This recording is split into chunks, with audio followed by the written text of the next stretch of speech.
This is for four linear inequalities in two variables. Now, a couple chapters ago, we started talking about, we were talking about graphing inequalities, something like this, and we drew the x number line,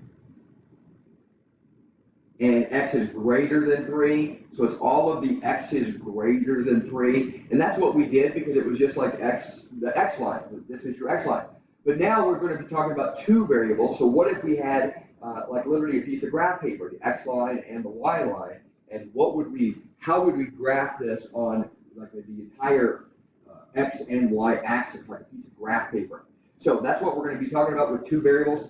Now the way to do this, it says find the solutions. I want you to notice solutions and into this inequality. Well, one way to get started on this is to pretend that it just says y equals x minus 1. So just for a moment, pretend that it says y equals. Now, if we graph this line, notice the y-intercept is negative 1. And the slope is up 1 over 1.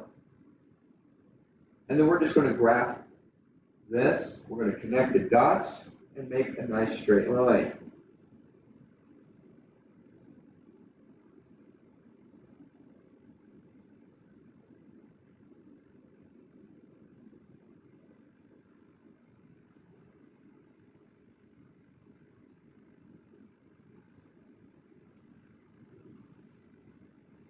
All right, so we're going to pretend, again, just for a moment, we're going to graph it with y equals, pretend that what it says, just pretend it says y equals. Now notice it's not y equals, it's less than that. It's less than or equal to that.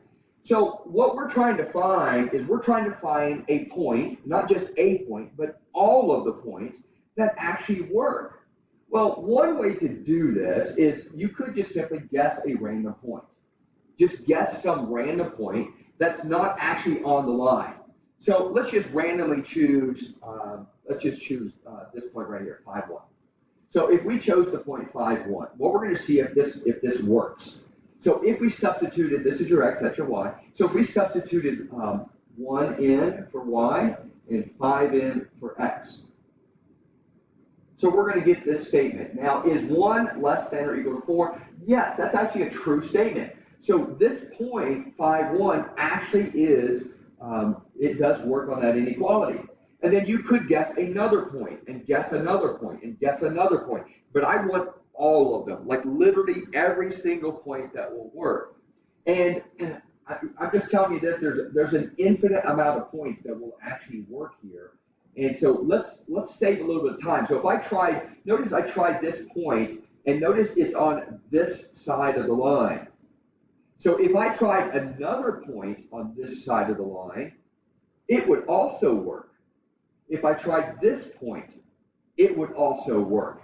Or this point, or this point, and this point. So and if I kept trying points here, they would all work on this side of the line. Because I tried one point out and it worked. And if I tried another point out, it would work. Try another point out, it would work. So every single point on this side of the line would actually work. Like literally all of these points would actually work. So if you kept just trying to pick some random point and putting them into the inequality, all of these would work. And if I just kept checking, I want every single one of these answers shown up on my graph. And instead of me keep doing this forever, basically, if I kept doing this, what's going to happen is this will eventually be all darkened up.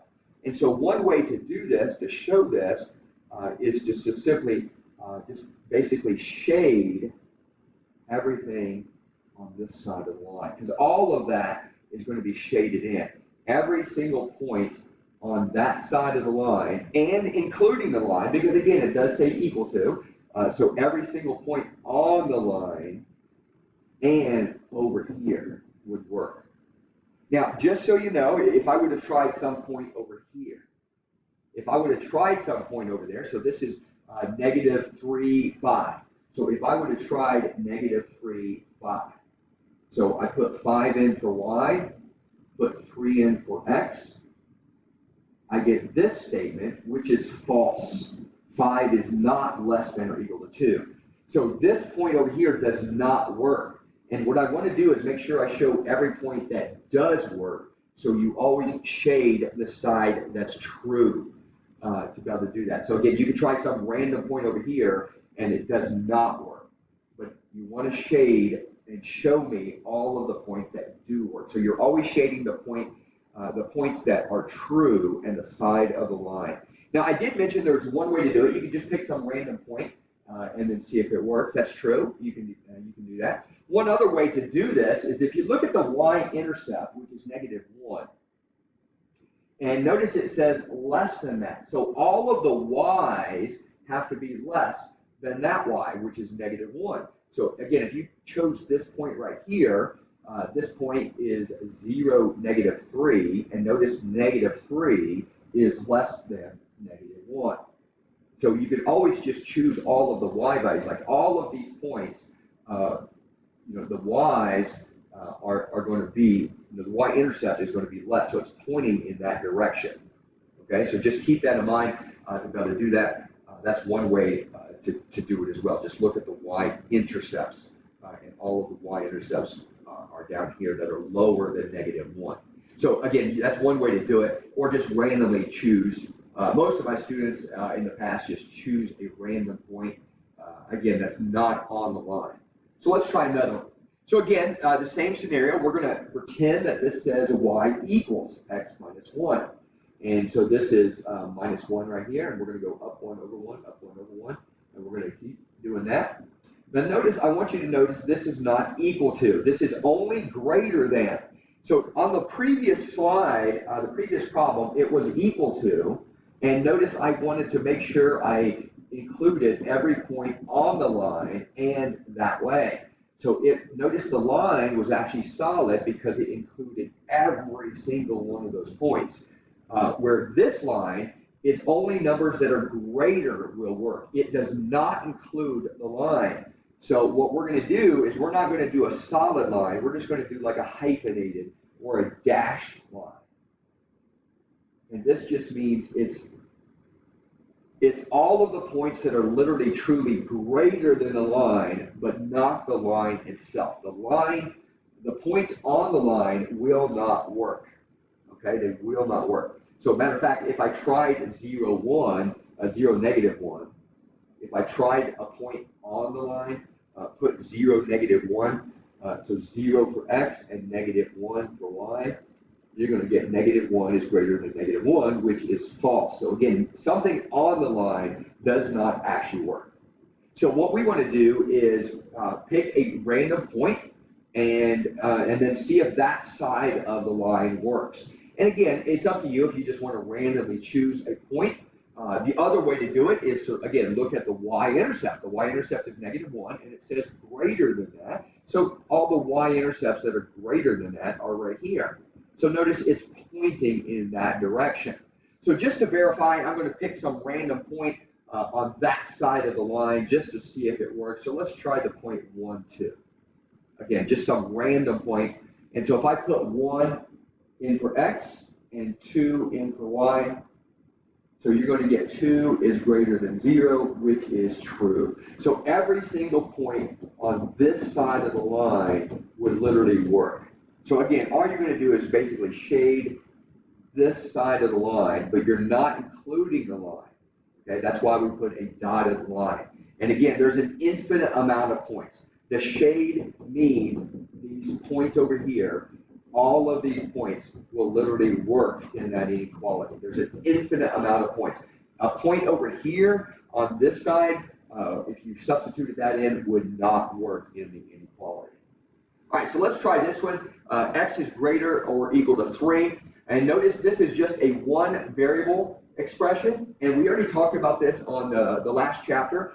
X's are literally vertical. And so we're going to do a vertical line. If you did just x equals 3, remember I told you that x is 3. So one way you could remember to do this, besides remembering it's vertical, okay, it is a vertical line, but besides that, if you can't remember the difference between horizontal and vertical, just, hey, x equals 3, you can substitute all of the 3's in for x, and y could be anything.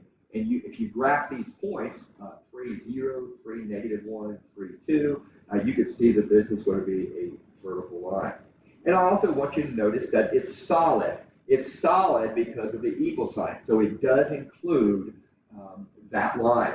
And notice it says it's greater than that. Well, think of all of the x's that are greater than that. So if you notice this point over here, that is the point 7, 4, but notice the x. The x is greater than 3. This point, this point, this point. All of the x's are going to be greater than 3. So all of the points over here will work. And again, a quick way to show that is we just simply shade that side of the line because it's greater or equal to.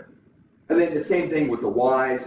Notice y's are horizontal. So we're just going to go to y is less than 2, but we're going to go to y equals 2. And notice it's hyphenated line because it's only less than. It does not include the line. It's a hyphenated line, and it says less than. So we're going to highlight this, or if you don't want to use a highlighter, what you can just simply do is just take your pencil and just kind of shade on that side of the line. Just show me that all of these points, again, what that means is all of these points will work. All of the y's that are less than 2, all of these millions and millions and billions of points are going to be less than 2. So all of these points will